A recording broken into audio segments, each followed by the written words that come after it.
Welcome to Bodacious Estate Conversations, the podcast where we skip the polite small talk and get straight to the real story about handling a loved one's property. From unexpected challenges to the messy emotions nobody warns you about, I bring you unfiltered stories, practical advice, and clever shortcuts from people who've been there and the professionals who know the way.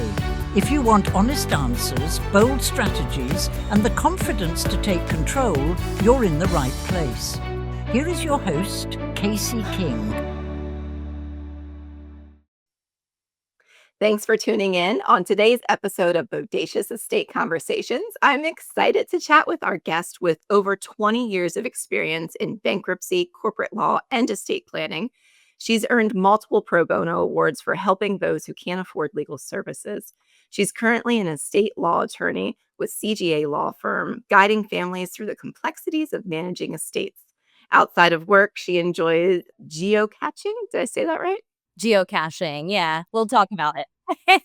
I love that. Exploring the outdoors and hunting for hidden treasures, balancing her professional life with family and community involvement. Let's give a warm welcome to Haley Rohrbaugh. Thrilled to have you on Bodacious Estate Conversations, Haley. Hi, thank you so much. It's really an honor that you asked me to be on your show. Thank you, Casey. Of course, it's my pleasure. I'm super excited to get into it. So, today we're going to be diving into the world of estate law and the challenges families face when managing a loved one's estate. Stick around until the end to hear Haley's top tips for avoiding costly mistakes that can derail the process. All right, let's just dig right into it. So, what are the most common challenges you see executors have when managing an estate?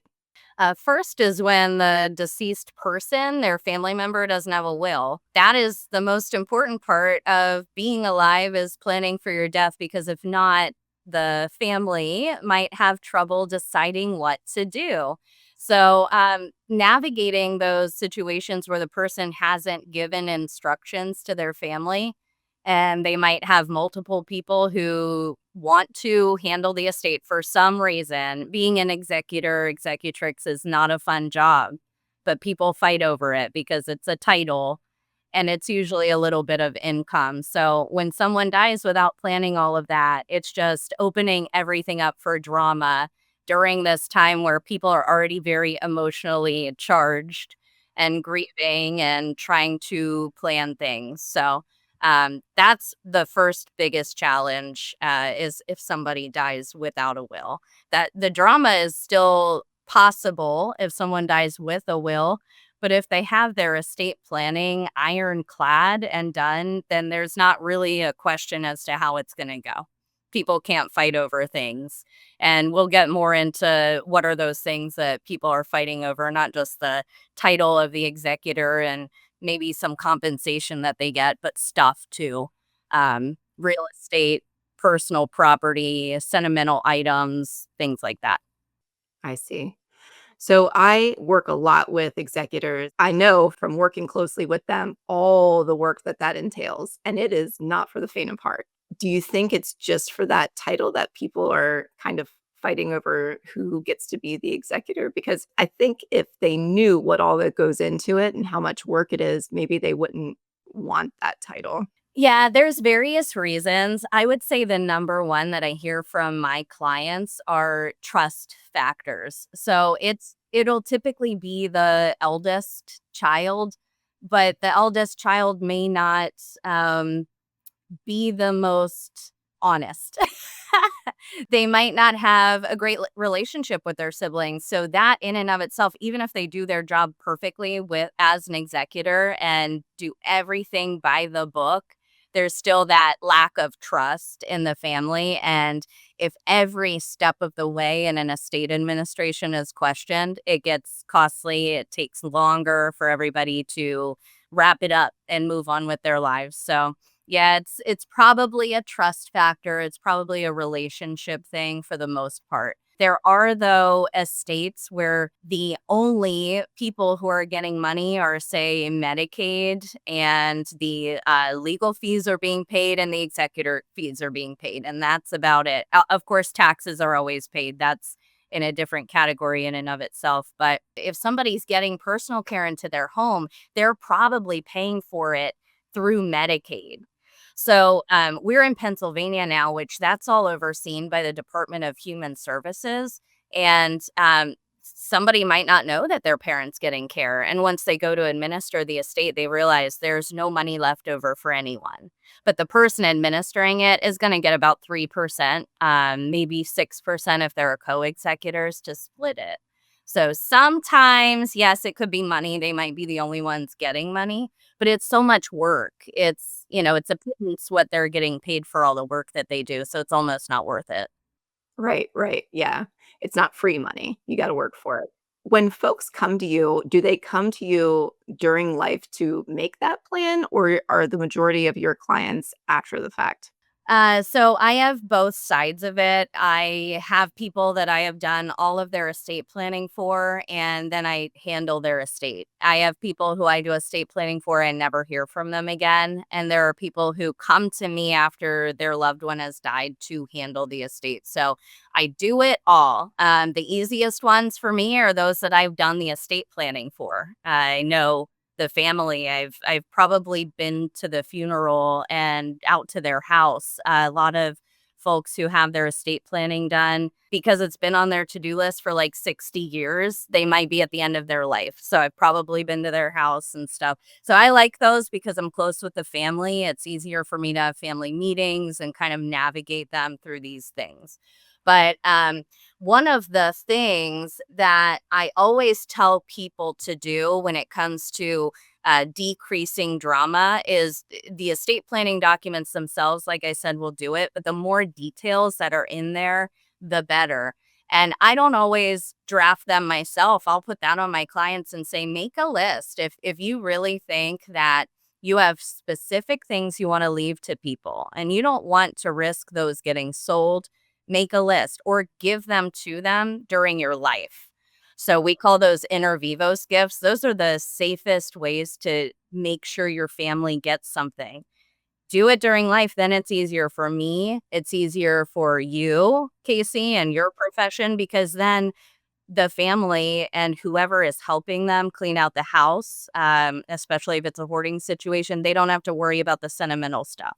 It's just get it all out, on the yard for an estate sale or auction it off, that sort of thing. I would say, though, working with an attorney really soon after death is really important because there are strict deadlines and things need to be valued. And the attorney will say, you need to call this company like your own, Casey, and you need to get things valued now because we need to file an estimated tax return. We need to know about how much the real estate's worth. And we need to know how much the stuff inside of it's worth and the car and things like that. So that's something that companies like yours can help with, get that stuff done pretty quickly so that we can draft a tax return and get a discount. It does really matter on valuable estates because it's a 5% tax discount. So those are things that I'm working with people on before death. If they come to me like years after the person has died, I had that. I have a double estate right now that's almost 2 decades old in and of itself because dad died, son didn't do anything, kept living in the house, son died, had no children, and it's like distant cousins who are overseeing this estate. And the real estate was kind of a nightmare to deal with because of that, the time that had gone by. And but we used a professional company and it made it easier for us instantly. Like we were struggling with it for a little bit and it really turned it around and got the property sold. So Yeah, so I wanted to ask you about the things inside and getting that itemized list so that you could prepare the value for the taxes. I had this question come up and I didn't know the answer to it. So I have a gentleman that's preparing for end of life and his father is going to be the executor when he passes. He's in his 60s. His weight bench that he had, he says it seems silly because his dad gave him this weight bench and the weights in it. And after he passes, it's going to go back to his dad. But is his dad now going to have to pay taxes on that weight bench? And I was like, well, I don't know the answer to that. I do. Yeah, I do. So, no, he should probably just give it to him now and just say it's yours. You can store it in my house, that sort of thing. Maybe send a text, send an email, something like that.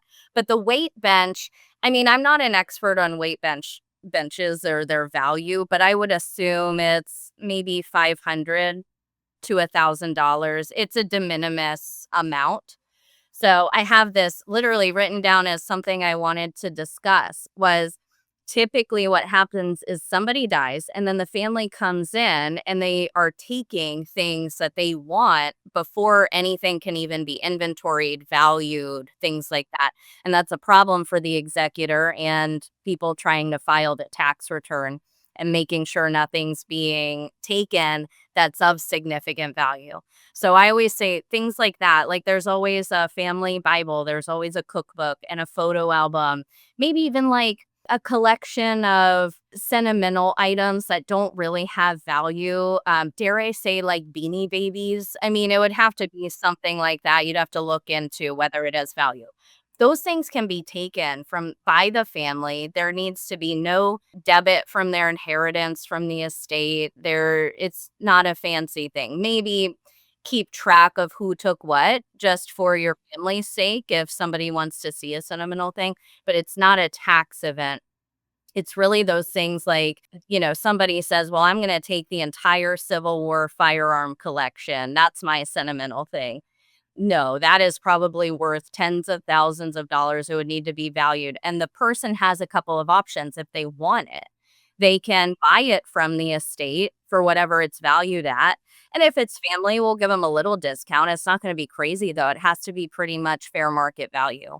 Or they can just have the value of it taken out of their check at the end, whatever they would have gotten dispersed from the estate.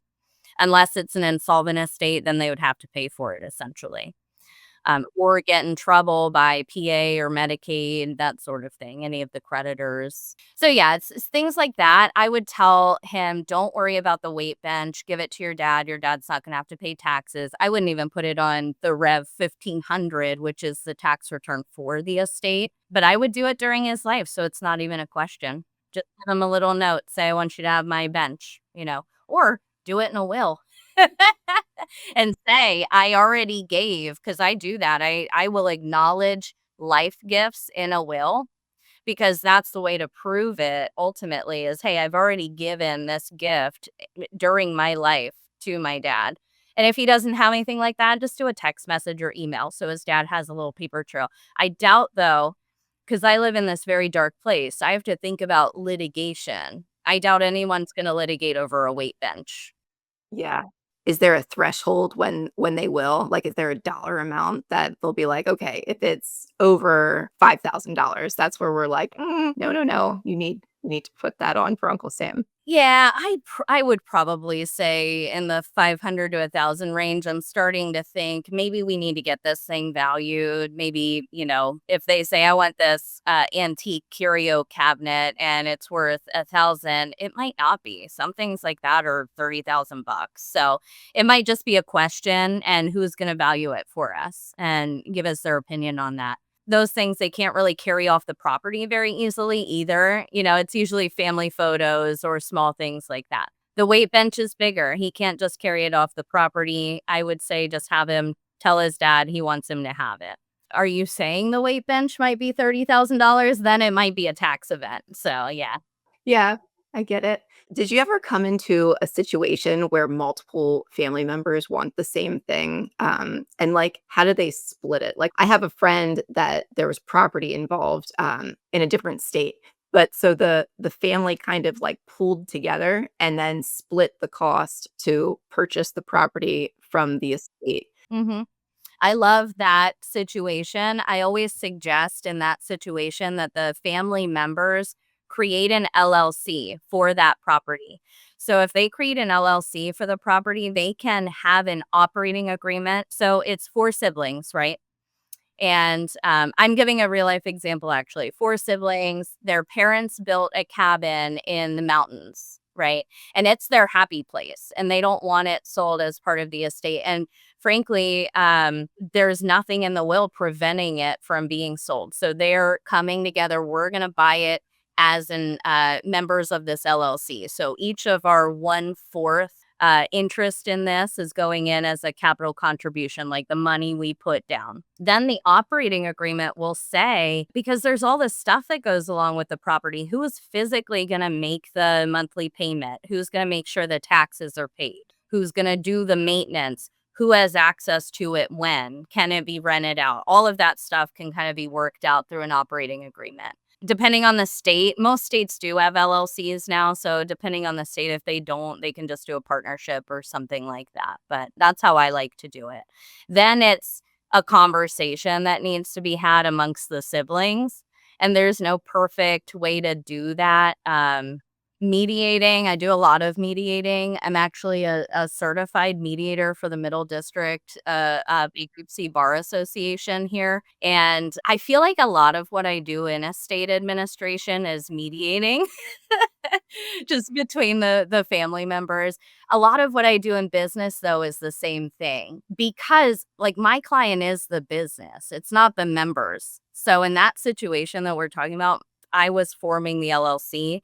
The LLC would be my client. The individual members are not. But I'm happy to sit in the room with them on behalf of the LLC because it's in the best interest that all the members get together and come to an agreement. So, yeah, a lot of what I do is like mediation, maybe counseling, psychology type stuff every once in a while, just trying to get everyone to realize, the less you come to an agreement, the more time we have to spend on this and the more expensive it is and the more headaches we have. So just, figure it out, make it work type thing. So, what led you down this path? I mean, you've been in the legal world for 20 plus years, right? Like how did you get there? Yeah, so I initially got there through a temp agency. So I was working in Florida. I was living in Florida. I had been working at Carrabba's Italian Grill for several years. I started as a hostess. I started serving tables there, and this was back early 2000s because I started in the legal field in December of '04. So I'm approaching my 21st year, but back then, you got paid $2.30 an hour to serve tables. I don't think it's much more now. Maybe the tips are more now. I don't know, but it was really hard to budget. I was trying to, just live on my own and budget. So I wanted to get a desk job where I would just get an hourly rate and I would know what my paycheck was every week. So I went through a temp agency and I got placed at an engineering firm and at a law firm. And no offense to any engineers listening, but that was the most bored I have ever been in my life. It was the longest week of my life. I was filling in for an admin person and literally nothing happened like for a week. So then I filled in at the law firm and it was, go, go, go, go. And I saw people coming in and walking out with a little pep in their step because their problems were being solved. And I just kind of fell in love with it. But yeah, I started when I was 18 as the receptionist / errand runner at a law firm in Florida. And I still serve tables at Carrabba's. I was an undergrad at the time at Florida Gulf Coast University, so I was very busy. And I asked the attorneys that I work for, like, I don't want to serve tables or commute anymore. Can I just get some extra work? So in the evenings and early in the morning, they gave me things to process like bankruptcy petitions and wills and powers of attorney and things like that. So it was more of my side gig, the legal work, because in the day I was doing the receptionist work for the law firm. But I realized, I kind of want to keep doing this. So it's, 21 years later, I don't come from a wealthy family. My family is amazing, but we're very much like, middle class. No attorneys in my family. Nobody ever did anything like this. So I'm a little crazy and also have a lot of student loans. Yeah, that'll go along with it. So, did you grow up in Florida?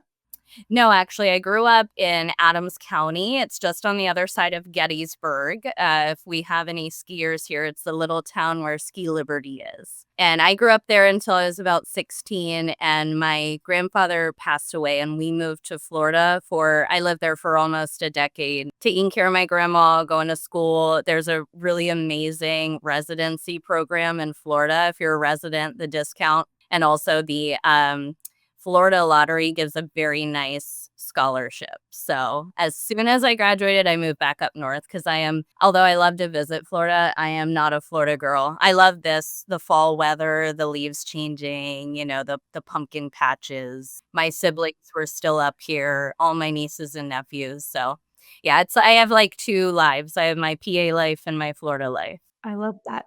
So do you currently reside in Adams County? You in York County? No, I live in York now. I live about 5 minutes away from here, the office, but I also have a Hanover office. And that's, growing up, I hung out at the Hanover Mall. Hanover was my stomping ground. So if I could ever convince my husband to move out of York, we might move out that way a little bit. But no, I've lived in York for 15 years. That's how long I've been at CGA. Just last week, I celebrated 15 years at CGA. And actually, how I came here was, do you remember Skype? I interviewed on Skype from Florida. And when we were rehearsing for this, remember I said, "Where am I looking?" Apparently on my interview way back when, that would have been 2009 because I moved here in September of 2010. I was apparently not looking at my interviewees at all or interviewers at all. I was looking this way the whole time. So they still hired me, but it was quite embarrassing to find that out.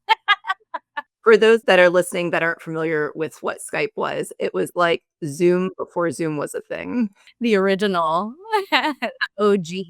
It was totally the OG. And actually, my husband got me my job here. I always forget this story. It's very brief. I won't talk forever about this, but he was a paralegal here when I started, and I started as a paralegal as well. We ended up going to law school together, and he is no longer a practicing attorney, but his career requires the JD. So it wasn't a waste of time, but sometimes we think the student loans were.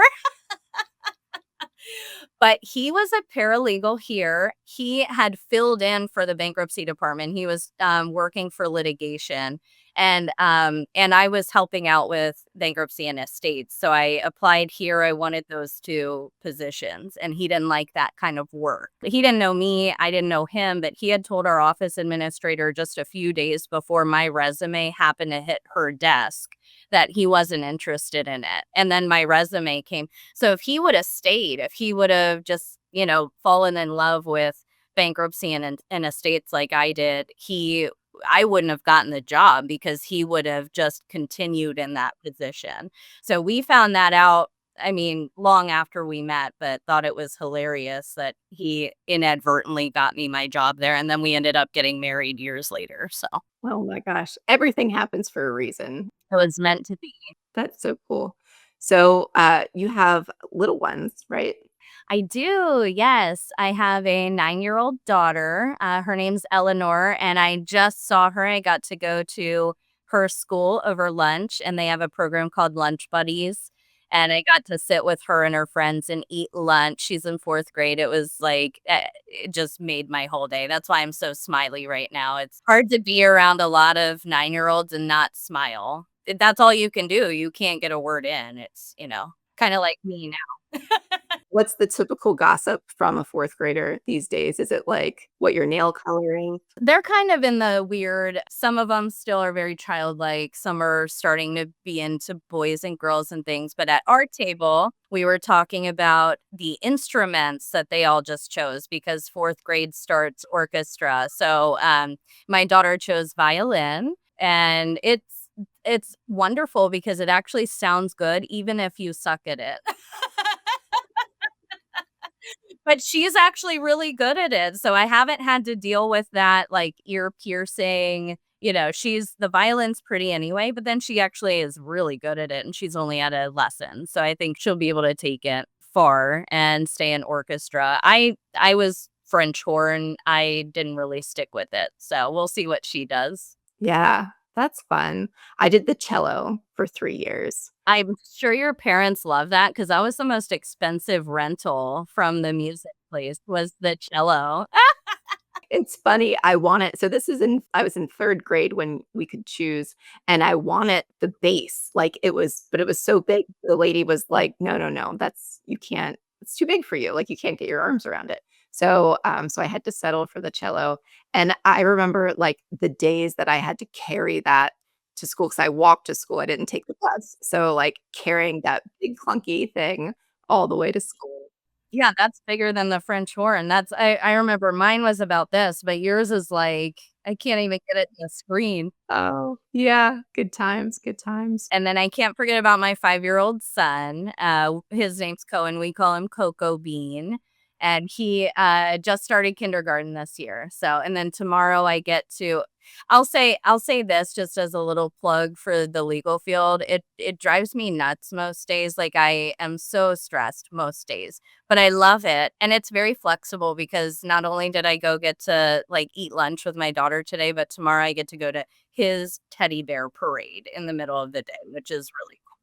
So it just means I'll be doing extra work at 5 a.m. to make up. But yeah, it's everything works out. You know, it's you get on these paths. I would love to hear your story. I think I saw that your somebody interviewed you. I think it was maybe your producer on your last episode. And I didn't get to watch the whole thing, but hopefully we get to hear your path to where you are as well. Because I love what you do for my clients and your clients. It's such a unique help that you provide to people, and it's amazing. So I'm glad that we met.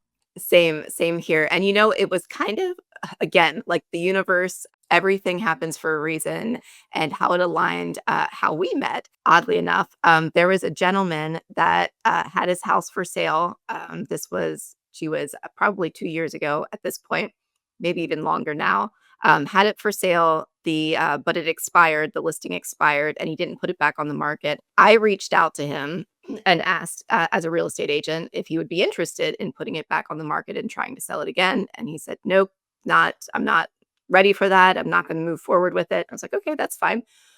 One of the things that I can provide, is just a monthly email that, kind of keeps a pulse of what your property is worth. If that's something you'd be interested in receiving, I can set you up on it. It's automated. It's no big deal. And he said, "Sure, that's fine. I wouldn't mind that."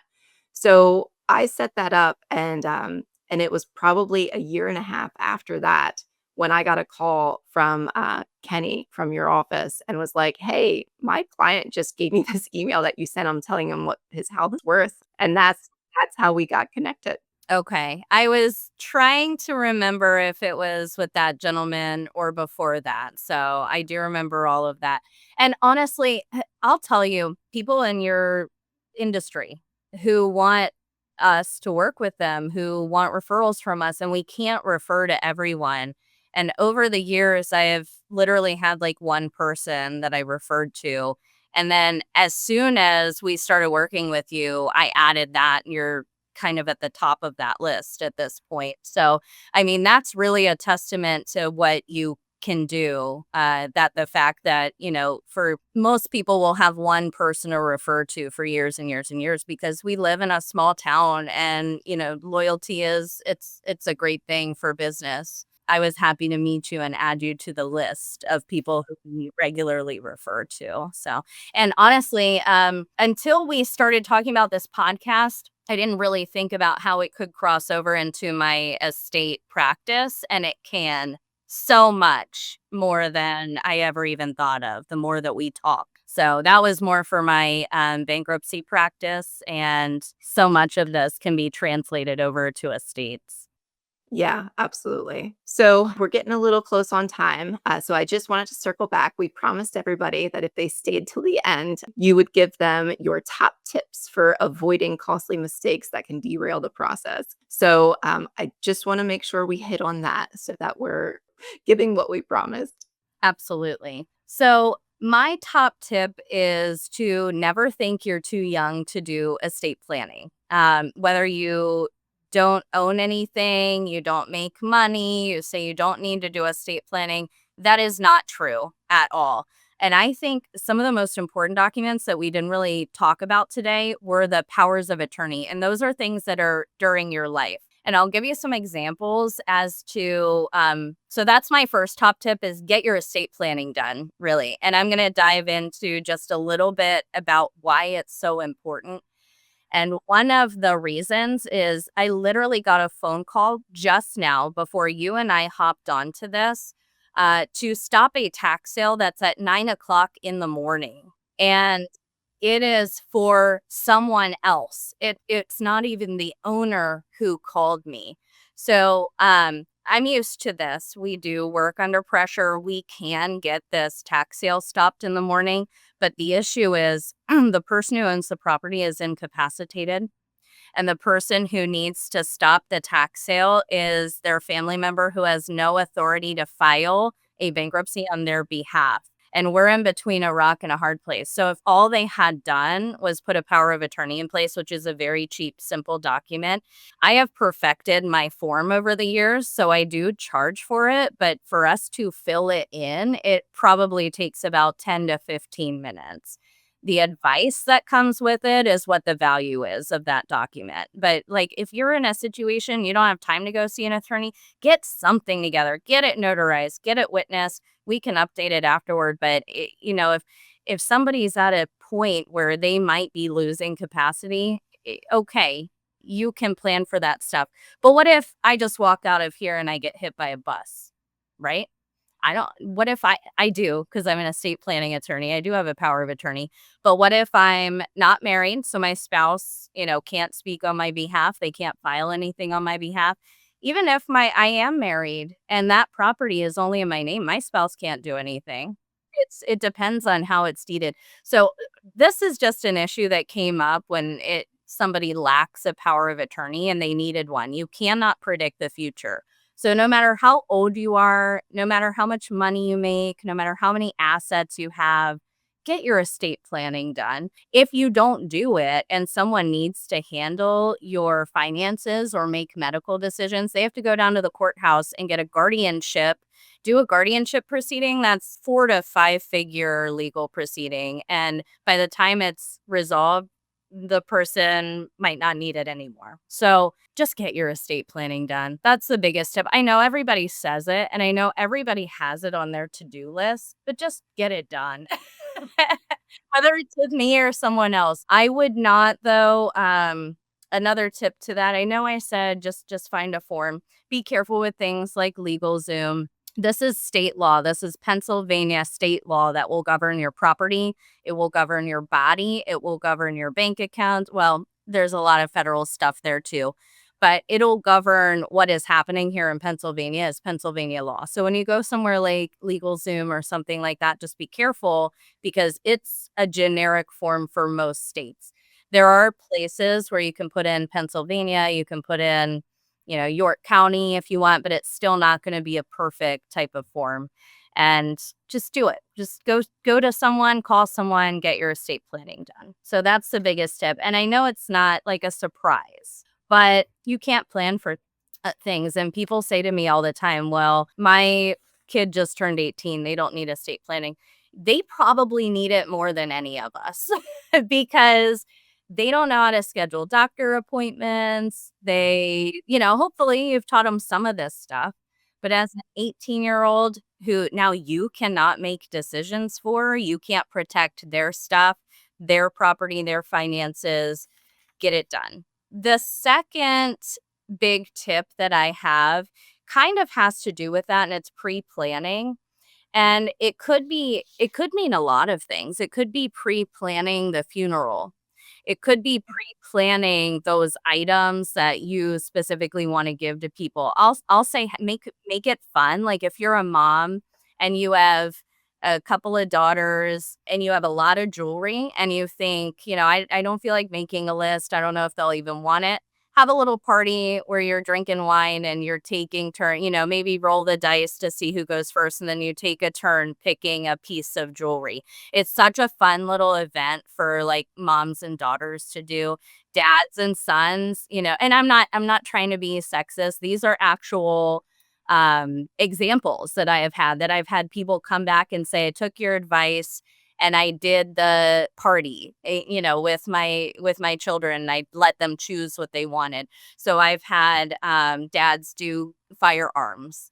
I have not had the weight set one, but it's usually like jewelry and collections and things like that. And it's a fun event. So the whole family can get together and just kind of, and I know it seems weird, but that's what you're doing is you're planning for your death, and you want as little as possible at home for people to deal with. It's just going to cause headaches. So Yeah, I feel like that would probably make for a better memory, right? Like having a party and then you can wear the jewelry while mom's still alive and it brings you joy and looking at that piece of jewelry, it's like, oh yeah, I have that memory of us doing that thing.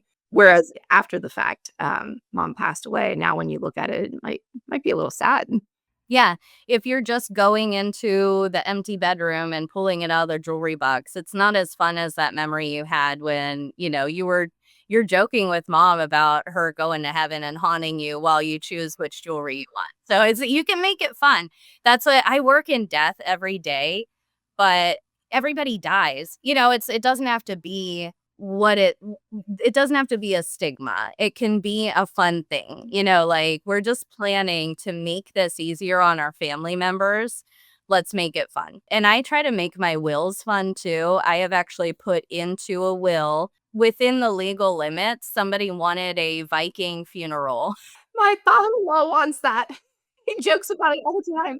I'll totally write it into the will. I created this very special language for it because it allows the executor to, if it's not legal, to have an alternative. But if there is a place where they can be pushed out onto a boat and someone shoots a fiery arrow at their body and lights it on fire, then that's what they want.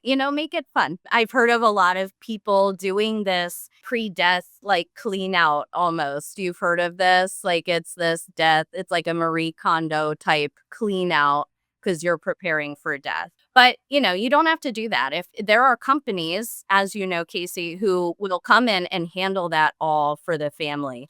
So I have like a little chart when I'm going through and I'm asking people like, how in depth are we going to do this here? And what is the situation with the sentimental items? Who do you think is going to want to come in and choose some sentimental items? Are you going to do the cleanup yourself? Or do you want to leave it to the professionals? Because those things, they might save money for the estate. But then if the people never get to that task and the estate continues for years and years because they just couldn't bite the bullet and go in and clean the house and get the house sold, then it's not saving money. I say just let the professionals do it. Let the auctioneer or anyone come in, clean it up, maybe do an estate sale, do an auction, and put the money into the estate and disperse it to the heirs after they've taken their sentimental things. I kind of going off the rails of the tips, but that all has to do with that pre-planning factor. I'm a control freak. I don't know if everybody is, but the more you can do now, the less people can make decisions on your behalf later. I don't want people making decisions on my behalf. I want to do as much as I can now to say, this is exactly what's going to happen. If I either lose the capacity to make my own decisions or if I die, this is what's going to happen with me and my stuff. And I want to keep it within my control.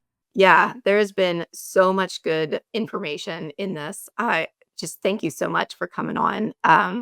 Do you have any events coming up that you'd like to put out there for people? I do. In general, I just wanted to plug, I'm on the York County Estate Planning Council here in York, PA. We do several different topics a year. We host them up at the Country Club of York. You don't need to be a member to attend. You might just pay, like the members pay a yearly fee, or you can just choose which one you want to come to and pay for your lunch. The upcoming topic is artificial intelligence in estate planning. We're all very excited about this AI and learning how it can make our lives better, but also how it can like completely blow up our lives if we use it wrong. So that's kind of what that one's about. The speaker is actually the chief information officer of Valmark Financial Group, and they're doing a lot of studies on this. So very good topics. Other topics coming up are tax law updates. That's in 2026. We have a trust topic in May of 2026. We have Social Security in September of 2026, which I say everybody needs to go to. He will clear up a lot of those. His name's Ash, and I'm not plugging him, but if anyone has listened to a Social Security professional, you probably know Ash. He is like the top expert in the country, and we were able to convince him to come talk to our group. A lot of myths and misconceptions about estate planning and growing and aging in place, staying in your home. That's what we try to focus on. And how do you do that? And how do you take advantage of taxes and Social Security to make that last as long as possible? So, yeah, York County Estate Planning Council is what I would like to plug. Obviously, myself and CGA Law Firm, we are one of the biggest firms in York. We just had a merger recently happen between a couple of the firms, so I think that might have pushed us to second. I'm not sure. I haven't counted, but we have been here for like 60 something years, and I've been here for 15. And I'm not going anywhere. And I'm happy to speak. I have done a tour of the York County library system. I went around the York County libraries with a nonprofit, and I spoke about estate planning. I've gone to the Women's Friendship Group here in York. I've spoken to the Estate Planning Council as a moderator and otherwise panelists, things like that. So, yeah, just kind of plugging myself. If anybody has any questions, you're welcome to reach out. All of my information's on the website. And I work with Casey quite often, and hopefully more now that I'm thinking of ways to use you in my estate practice and send a lot more clients your way. I'm happy to help. So, if folks wanted to get that planning process started with you, is it better to reach out by phone or by email? Email's probably best. I'm in things like this all day long. But if you just call the office, you'll get connected with my assistant and she will set you up if you prefer phone. Phone call for me, my voicemail literally says it might be like 24 hours before I get back to you because sometimes I am not even sitting at my desk most of the day. So my email is on the website. You can email me. It's a really easy process through our office. I will sometimes do the meeting and the drafting and the executing all in one meeting, depending on what the needs are. It is a longer meeting. It's usually about 2 hours if that's the case. But it's really a simple process. It's something that people have on their to-do list for so long. And then when they do it and they see how easy it was, they go, oh, okay, why didn't I do that years ago? So. And if you have existing estate planning, I usually say get it taken a look at every 3 to 5 years. The laws are changing every day. I mean, we have our trust and estates law, or the PEP code, we call it here in PA. But every day, those statutes are being challenged in the court, and all of our PA courts are interpreting what those mean. So, it's there. Sometimes it will change what is required in your estate planning documents. We did have a big change in PA at some time over the last 30 years where it changed how many witnesses you needed on your documents. Or whether they needed to be notarized, and what do you do when they're not notarized, which is a big pain in the butt. So if you just want them updated, I do that too. I'll take a look. I'll say whether you need them updated. I'm not going to update them if I don't need to because I don't need extra work. But you getting your estate planning done, everybody out there, it makes everybody's lives easier when you go to heaven. We're down here doing all of the logistics. So, Well, this has been so much fun. Thank you so much, Haley. I appreciate it. it has been so much fun. I feel like we can talk for so much longer about this stuff too. There's so much that can go into it. There really is. Yeah, I agree. We can save that for another episode. Well, that wraps up another episode of Bodacious Estate Conversations. Thanks for listening, and we'll be back with more great stories and tips soon. Bye. Bye. Bodacious Estate Conversations isn't just chatter. It's about learning, taking action, and finding solutions that actually work. If today's episode resonated, share your thoughts, subscribe, leave a review, and pass it along to someone who could use a hand. More stories, smart strategies, and practical guidance are coming in the next episode. Don't miss it.